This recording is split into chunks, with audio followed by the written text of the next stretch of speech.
Bonjour, bonsoir et bienvenue pour ce nouveau épisode de Critique. Aujourd'hui, je vais vous parler d'un film merveilleux. Je vais vous parler de La Nuit du 12. Sorti récemment, le film raconte qu'à la police judiciaire, chaque enquêteur tombe un jour sur un crime qu'il n'arrive pas à résoudre et qui le hante. Pour Johan, c'est le meurtre de Clara. Les interrogatoires se succèdent, les suspects ne manquent pas et les doutes de Johan ne cesse de grandir. Une seule chose est certaine, le crime a eu lieu la nuit du 12. Le film commence comme un polar assez classique, avec son meurtre, son enquête et ses divers suspects, mais grâce à un petit encart au début, le spectateur a un coup d'avance sur les personnages. Il sait que l'enquête ne va pas aboutir, comme si c'était pour signifier que les policiers étaient prisonniers d'un destin, d'une fatalité dont le spectateur est témoin, et pourtant, à l'instar The Game de Fincher, on se laisse prendre au jeu.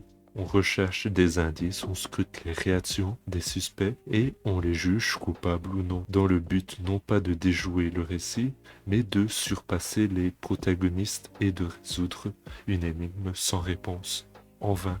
Malheureusement. Vous l'avez compris, ce film est plus qu'un film policier, il est même au croisement des genres. Il vacille entre comédie noire, film d'horreur et bien sûr polar. Il a aussi une atmosphère très mélancolique, d'où une noirceur obsédante s'y dégage pour nous comme pour les protagonistes, obligés de faire des remarques absurdes, grotesques, voire décalées, pour détendre une atmosphère de plus en plus pesante à mesure que l'enquête piétine, une atmosphère qui les broie petit à petit pour ne laisser que des personnages bourrus. Justement, les personnages bourrus, campés par deux acteurs principaux merveilleux, arrivent à ne pas jouer de façon caricaturale, mais l'un joue un flic un peu de façon stoïque, et l'autre joue un flic qui laisse libre cours à sa colère tellement qu'il est désabusé par le système, par les suspects et par la procédure. Les dialogues sont tantôt subtils.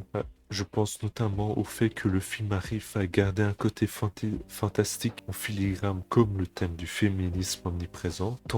Tantôt le film arrive à avoir des dialogues assez frontaux en prenant à partie le spectateur dans des scènes très dures émotionnellement, mais toujours avec brio. J'ai vu le film hier au moment où j'enregistre et j'ai déjà très envie de le revoir. Je vous encourage vraiment à découvrir cette petite pépite. Vraiment foncez, vous n'allez pas être déçus. Si vous avez aimé cette vidéo très courte, vous pouvez laisser un pouce bleu et un commentaire et la partager. C'était Divan, on se retrouve la semaine prochaine.